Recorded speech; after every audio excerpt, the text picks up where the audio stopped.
spend so much of our lives waiting for the next chapter to begin that we forget about the one that we're already living in. What if the next chapter isn't the one you're waiting for? The one you're already in is.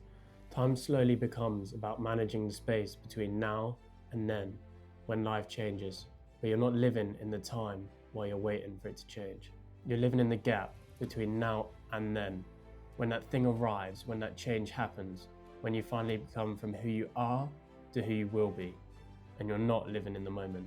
The worst part isn't the waiting itself, it's what happens while you wait. You stop making plans because what happens if it changes tomorrow?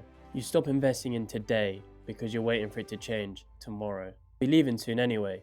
You start to tell people you're just in between things when you're not. You're in that moment. It becomes your life. Waiting. You can't remember the last time you were fully present without thinking about the next step, the next moment, the next chapter, and you forget about the one that you're living in. But there are these moments, rare ones, that make you think, maybe I'm not waiting. Maybe I should be living in this chapter I'm in.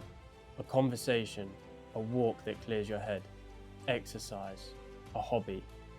And you think, actually, I should be living in this chapter more, not waiting for the next one to start. But then I remember, I am waiting for something. Life hasn't fully started yet. The next chapter is when it begins. The next chapter is where life really starts. I think to myself, what am I missing if I'm treating the moment now as something to live through rather than experience? Because when I look back at this time, it's time that I won't get back.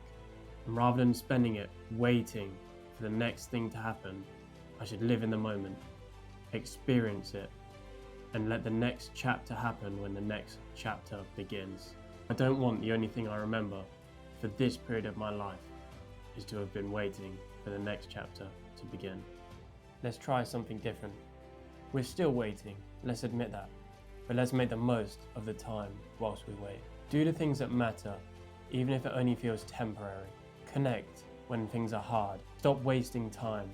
Create something. Make the hours matter whilst you wait. Maybe that's the best that any of us can do. Make the gap count. Live in the time between the chapters.